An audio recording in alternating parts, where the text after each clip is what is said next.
this edition of KTN Newsdesk. My name is Edith Kimani. Tomorrow, the people of Makueni go to the polls to see who will be their new senator. And until then, KTN is on the ground to ensure that you get minute-to-minute coverage of that particular by-election.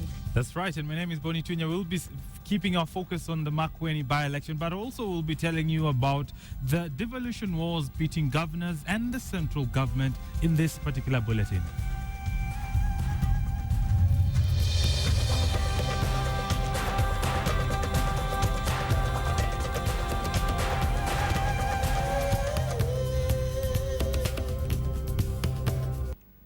It is just hours before the Makueni by-election, and that is our developing story this afternoon.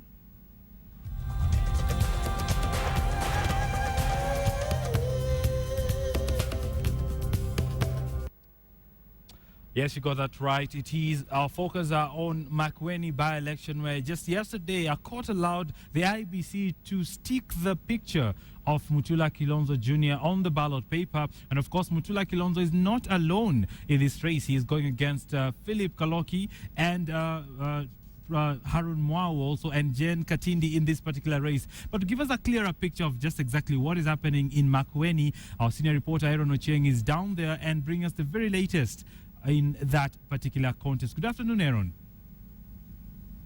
A very good afternoon to you, Boni Tunya. As you've rightly put it, we are in Makueni Technical Institute here in Makueni County on the eve of the by-election scheduled for tomorrow. Of course, today is not a campaign day and all the candidates are not on the campaign trail because that is the rule, awaiting tomorrow's by-election. Of course, yesterday there was a bit of unrest here with people of Makueni expressing discontent with the IEBC because of the developing story that was happening in Nairobi. Of course, we know the court allowed the name of Mutula Kilonzo Jr. to be on the ballot, but it has been hectic for other candidates apart from Mutula Kilonzo Jr. Of course, other candidates finding it hard to campaign in particular parts of Makueni County. But IEBC, I will be speaking with the commissioner right now. They've already clarified that everything on the ground is running as scheduled. With me right here is Commissioner Abdullahi Sharawe, who is the commissioner of the IEBC, representing IEBC right here. He will be giving us a view. Yesterday, chaos that happened in parts of Makueni. People expressing discontent, saying that if Mutula Kilonzo Jr. will not be in the ballot, and of course other things they're saying there were some issues to do with the transportation. Maybe if you could give us a clear situation as you know it. I think the Electoral Commission did promise to all political parties, even before yesterday, that all 5 candidates will be on the ballot paper. The only problem was that the candidate who was nominated last could not go into the printing, and we had developed a system of sticking his name on the ballot paper, and that is what was being discussed yesterday. And as we are all aware, the court has made a ruling. It has agreed with the Electoral Commission. The election goes on. And as we are speaking now at the Bomas of Kenya, that exercise is taking place, and the material which arrived from London this morning are at Bomas of Kenya. Sticking is being done. The last time I talked to Bomas of Kenya, the 2 Kibwezi constituencies, West and East, ballot papers was being stitched. And we want to assure everybody that all 5 candidates will be on the ballot paper. Now, the thing is that this is the very first time that we have a candidate with a name being stuck on a ballot paper. Do you think this can be a window for manipulation of some sort? I think it is true. It is for the first time in Kenya that this process has taken place, but it is not the first time in the world, because in South Africa, a similar thing happened and it was done.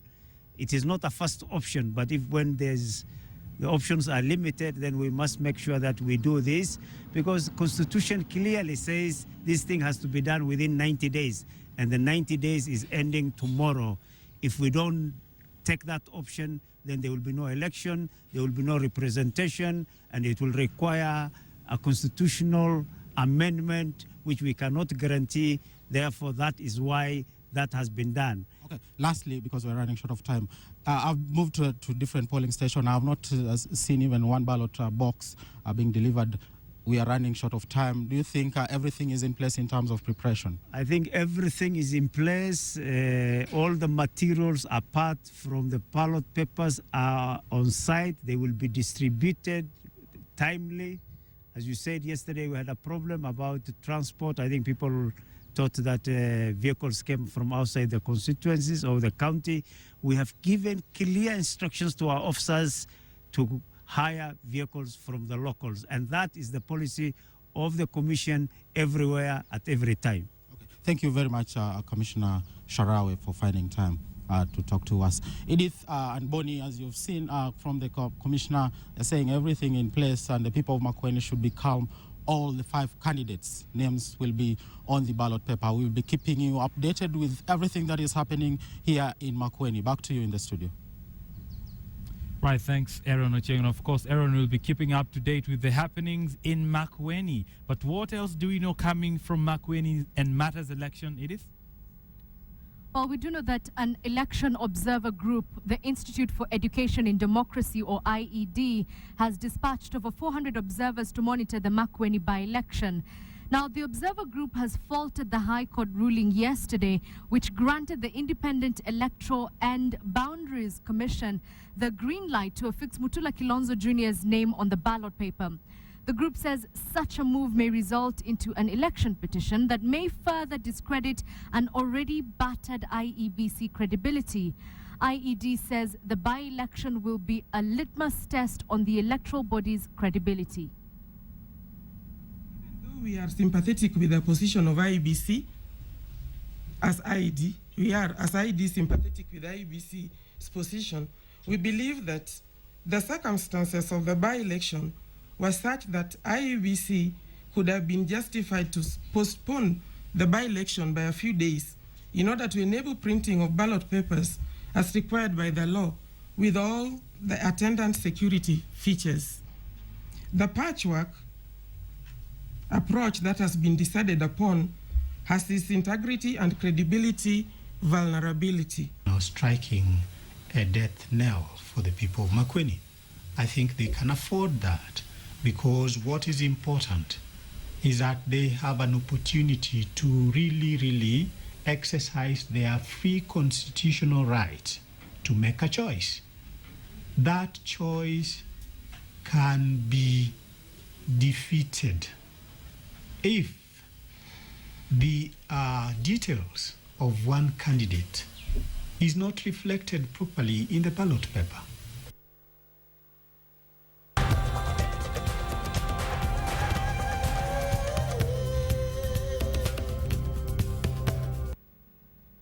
Well, we all know KTN is your channel of choice on matters election, so stay tuned. We'll bring you to speed with all the happenings in Makueni. From Makueni, we go to a little bizarre story. Have you heard of Kenyan men who raid and rob the dead in their graves soon after burial? Well, Eldoret residents pounced on 4 such suspects and beat them nearly to death. And they were angry enough to want to bury the suspects in the same grave they were allegedly caught robbing. Now, here's a story from Eldoret. And they need to refocus. We are coming up. The family gravesite in Plateau, Eldoret. Irate residents take matters into their own hands. They descend upon 4 suspected grave thieves. The area chief, who was against the application of instant justice, had a hard time restraining residents who were beating up the suspects. It was a case of being caught in the act for the suspected thieves, whom residents claim have been digging up graves and making away with clothes and any valuables the dead are laid to rest with. Nataka nishukuru kwa kazi ambayo mmefanya kwa kuwashika, lakini tafadhali nataka niwaambie msichukue sheria mikononi mwenu. Kwa hivyo tunajua kwamba kweli hayo mambo si mambo ambayo inafanyika, si mambo ya Kiafrika, na nataka niseme poleni. They were discovered just as they finished digging up the remains which had been buried in this grave. Their tools of trade were at hand. 2 suspects are said to have escaped. Those who were unlucky claim they were duped into the mission. Mimi niliitwa tu na vichana wenye walisema wamepata treasure box ati waone wachimbe kama watapata vitu ya chairman tuone. Na vile walianza kuchimba nafikiri ilikuwa kaburi. Hata mimi niliwauliza hiyo vitu na inapatikana kwa mlima wa Ruko Forest. Ni kumbe ni ya poma ya mtu. Kumbe ni makaburi. They claim those who recruited them assured them they would find items left behind by Germans. Kama stofu, pasi, makafuli, mafuria na kuanga tu kwa shimo ninasema si kaburi. Hao makosa tu walienda kwa kaburi. Wajerumani wenyewe vile walienda ndio walikuwa wanaweka kwa mashimo. The 4 are due to be arraigned in court as the police hunt for the 2 who escaped. Rita Tinina, KTN. If you log on to www.standardmedia.co.ke and type Jaramandia la Uhalifu, you'll find a similar story which Mohammed Ali did in his ongoing series. But from Eldoret, let's come back to Nairobi, where the Water and Sewerage Company Limited will be shutting down its water treatment plant next Thursday. That's 1st of August from 6 a.m. to 2nd August. That's the next day at 6 p.m. The exercise aims at facilitating major repairs to increase water production for Nairobi County to improve water supply. The exercise is likely to affect water supply in different estates across Nairobi County during the 2-day exercise. The company has asked residents to use their available water sparingly during this period of interruption.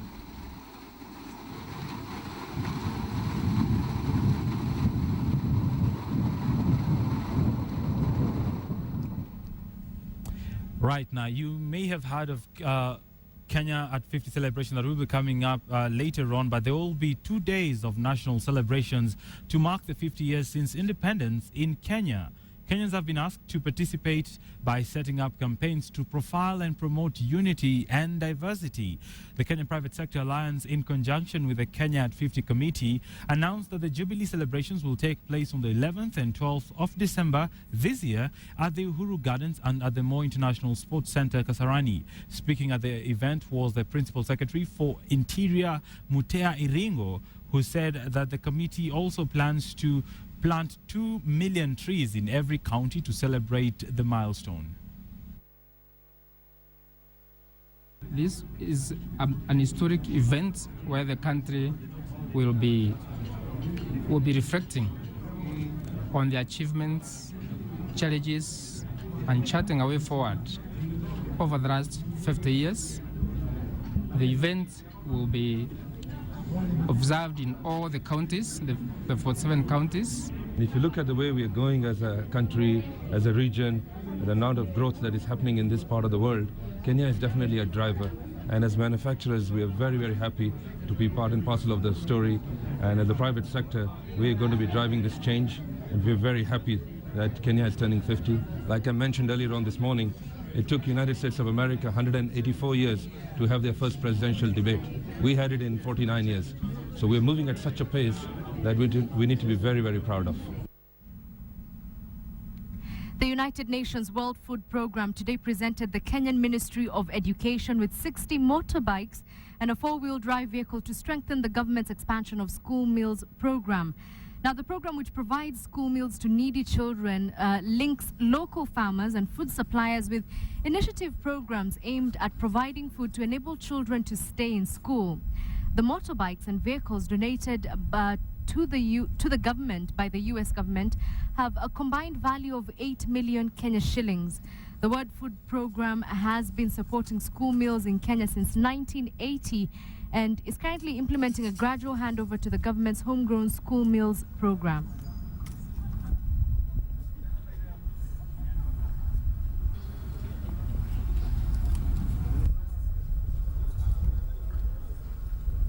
I also want to highlight the support of the U.S. Department of Agriculture, which has actually provided these funds to World Food Program to provide the motorcycles that you see today and to also provide training and support for the development and expansion of the school feeding program. This particular presentation is aimed at benefiting the areas where we are providing school meals to our children in those difficult areas.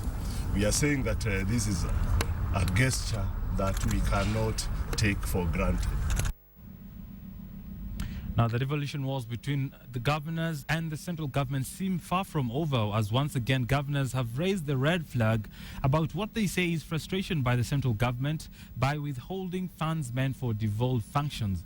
Uasin Gishu Governor Jackson Mandago, speaking after swearing in 6 members of the Uasin Gishu County Executive Committee, claimed that 103 billion shillings meant for devolved functions has not been realized, released, thus affecting service delivery. His counterpart from Meru County, Peter Munya, also blamed national government for the delay in releasing the funds. Munya says the national government is also entertaining proposals by the principal secretary in the treasury to slice money meant for the counties. The national government is withholding 103 billion for devolved functions. You give me 80% of the staff in agriculture, and you give me 20% of operations and maintenance. What are we saying? That we are giving mandate to come and pay people salaries who cannot go to the field to attend the farm. And that's why you have even seen also they have been carrying a smear campaign against governors. Governor is buying cars as if they are governors who run without vehicles. Governors are building houses as if governors were not meant to build houses or offices. So it was again part of this whole plan to make devolution fail by denying county governments money and then blame it on governors and the county assemblies. All right, we take a short commercial break, and when we do come back, we'll bring you all the updates on the friendly between Bayern Munich and Barcelona. Right, and also DSTV, as if feeling the heat from the other players in the industry, has an offering for TV subscribers. Stay tuned.